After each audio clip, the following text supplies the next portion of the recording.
일본 기자가 질문을 끝내자 통역사가 마이크를 들었습니다. 그러나 통역이 시작되기도 전에 장한별이 먼저 입을 열었습니다. 한국어가 아니었습니다. 그는 질문의 핵심을 정확히 알아듣고 일본어로 곧바로 답했습니다. 짧게 외운 인사말도 아니었고 준비된 문장을 읽는 방식도 아니었습니다.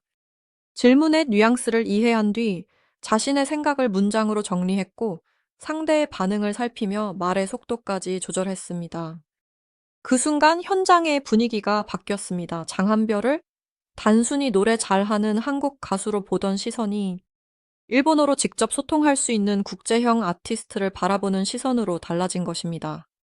가장 놀라운 지점은 발음 하나가 아니었습니다. 진짜 핵심은 반응 속도였습니다. 외국어 인터뷰에서 가장 어려운 것은 단어를 많이 아는 일이 아닙니다. 상대가 예상하지 못한 질문을 던졌을 때 뜻을 바로 파악하고 머릿속에서 답을 정리한 뒤 자연스러운 높임말과 표현으로 전달해야 합니다. 장한별은 이 과정을 통역 없이 이어갔습니다. 질문이 끝난 뒤 길게 생각하지 않았고 옆 사람의 도움을 구하지도 않았습니다. 기자가 추가 질문을 던지자 다시 일본어로 반응하며 대화를 이어갔습니다. 그래서 현장에서는 단순히 일본어를 조금 할 줄 안다는 수준이 아니라 실제 인터뷰가 가능한 사람이라는 인상이 강하게 이 장면이 더 크게 화제가 된 이유는 장한별의 이력이 뒤늦게 다시 조명됐기 때문입니다. 그는 1990년 7월 4일 호주 브리즈번에서 태어났습니다. 어린 시절부터 영어 환경에서 성장했고 한국인 부모 아래에서 한국어와 한국 문화를 함께 익혔습니다. 이후 한국에서 가수의 꿈을 이루기 위해 생활 기반을 옮겼고 2011년 밴드 레드애플의 보컬로 본격적인 활동을 시작했습니다. 처음부터 한 나라 안에서만 움직인 가수가 아니었습니다. 호주에서 성장했고 한국에서 데뷔했으며 일본과 동남아시아를 오가며 무대 경험을 쌓았습니다. 장한별의 언어 감각은 갑자기 만들어진 개인기가 아니라 여러 나라를 직접 살아낸 시간에서 나온 결과에 가깝습니다. 특히 일본과의 인연은 짧지 않았습니다. 장한별은 방송에서 일본에 약 2년 동안 거주한 경험이 있다고 밝혔습니다. 여행으로 몇 차례 방문한 정도가 아니라 생활 속에서 일본어를 듣고 말해야 하는 시간이 이어졌다는 뜻입니다. 레드 애플 활동 시기에도 일본 일정은 꾸준했습니다. 2013년 12월 25일에는 일본에서 그레이티스트 월드가 발매됐고 2014년 7월에는 일본 오리콘 뉴스가 레드 애플 멤버들의 인터뷰를 소개했습니다. 도쿄와 오사카를 중심으로 공연과 프로모션이 이어지면서 장한별은 무대 위 일본어뿐 아니라 대기실과 이동 현장, 방송 준비 과정에서 사용하는 실제 일본어를 몸으로 익힐 수 있었습니다. 그래서 그의 일본어는 교과서 문장과 다르게 들립니다. 오은 문장만 반복하는 사람은 질문의 표현이 조금만 달라져도 멈추게 됩니다. 그러나 장한별은 상대가 사용하는 단어와 말투에 맞춰 답의 길이를 바꾸고 필요한 순간에는 설명을 덧붙이는 방식으로 대화를 이어갑니다.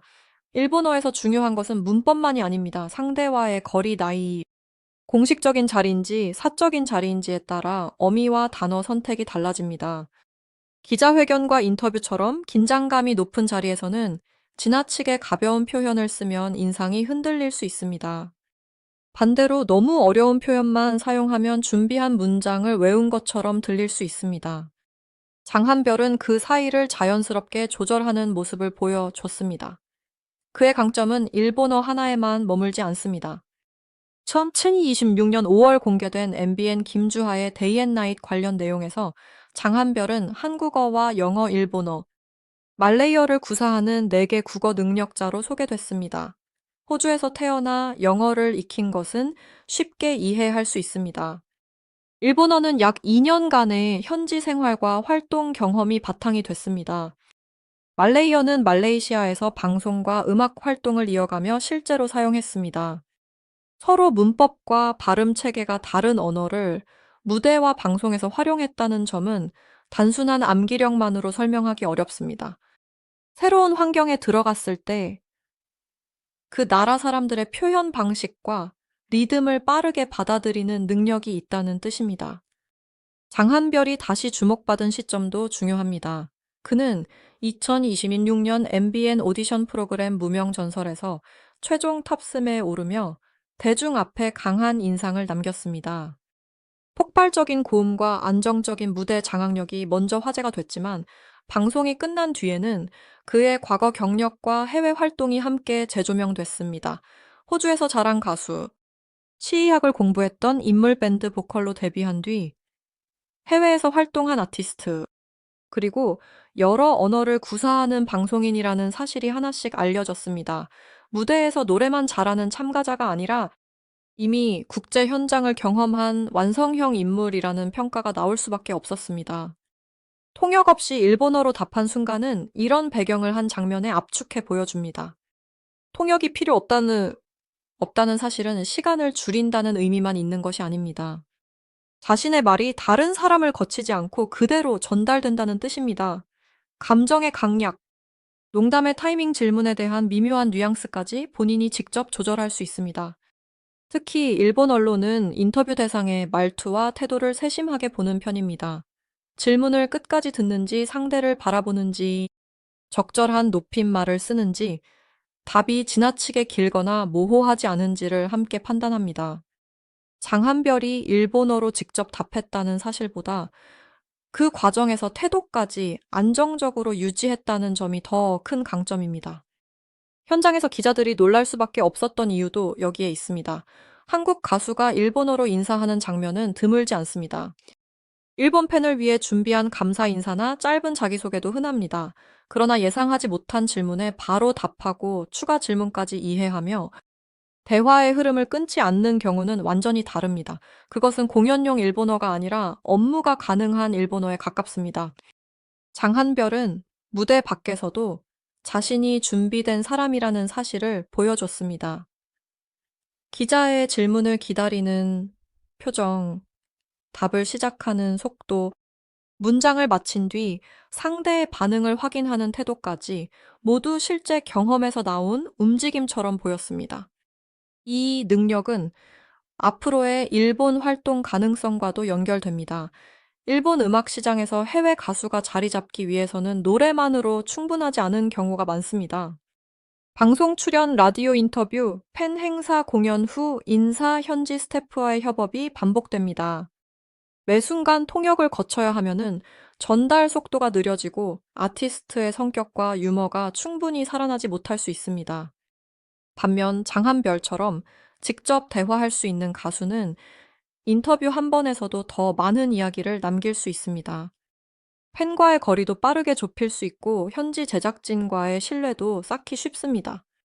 장한별에게 일본어는 화제를 만들기 위한 장식이 아닙니다. 2010년대 초반부터 일본 무대를 오갔고 현지에서 약 2년을 생활했으며 이후 말레이시아까지 활동 영역을 넓혔습니다. 여러 나라에서 살아남으려면 노래 실력만큼 중요한 것이 소통 능력입니다. 방송 시간이 바뀌었을 때, 무대 구성이 수정됐을 때, 인터뷰 질문이 예상과 달라졌을 때 바로 이해하고 대응해야 합니다. 장한별은 그 과정을 반복하며 언어를 시험용 지식이 아니라 현장 기술로 만들었습니다. 물론 한 장면만으로 모든 일본 언론의 평가를 단정할 수는 없습니다. 정확한 반응은 당시 공개된 영상과 실제 보도를 기준으로 확인해야 합니다.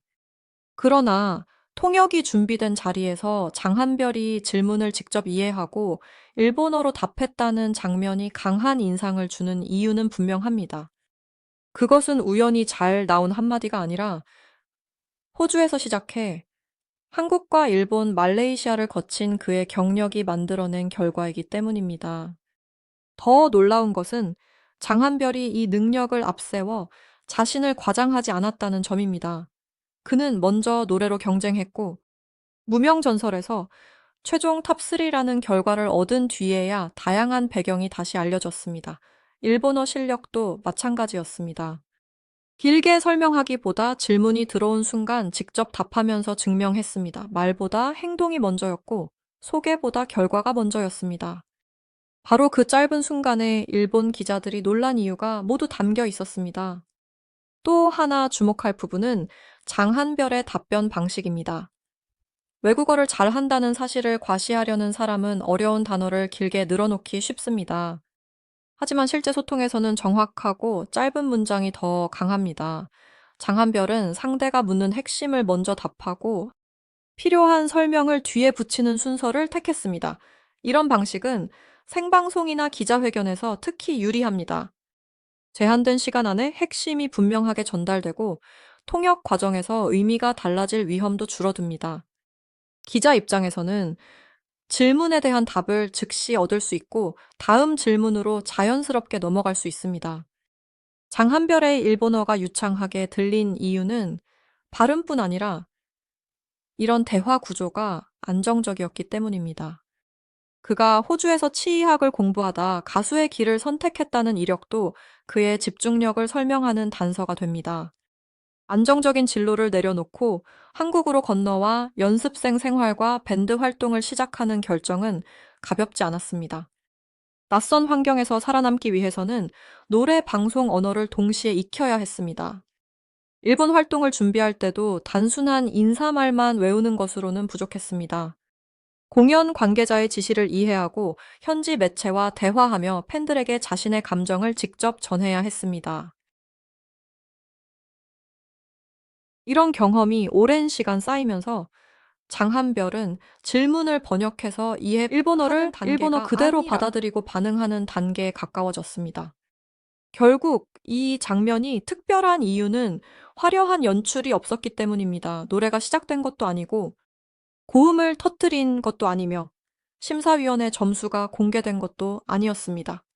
한 기자가 질문했고 장한별이 통역보다 먼저 답했습니다. 하지만 그 짧은 대화 안에는 호주에서 보낸 성장기 2011년 데뷔, 일본에서의 약 2년 레드애플의 현지 활동, 말레이시아에서 이어간 도전, 그리고 2026년 무명전설 탑3까지의 시간이 함께 들어 있었습니다. 그래서 사람들은 그의 일본어 한마디보다 그 한마디를 가능하게 만든 긴 시간을 보게 됐습니다. 장한별은 통역이 필요 없는 가수라는 사실만 보여준 것이 아닙니다. 어느 나라의 무대에 서더라도 그곳의 언어와 방식으로 사람들에게 다가갈 수 있는 가수라는 가능성을 보여줬습니다. 1990년 브리즈번에서 태어난 한 소년이 2011년 한국에서 데뷔했고, 일본에서 생활하며 언어를 익혔고, 말레이시아에서 새로운 활동 기반을 만들었으며 2026년 무명전설 톱3로 다시 한국 대중 앞에 섰습니다. 그리고 일본 기자의 질문 앞에서 통역을 기다리지 않고 직접 입을 열었습니다. 그 대답은 단순한 일본어 한 문장이 아니었습니다. 장한별이 지난 15년 동안 쌓아온 국제 경험이 한순간에 드러난 결정적인 장면이었습니다.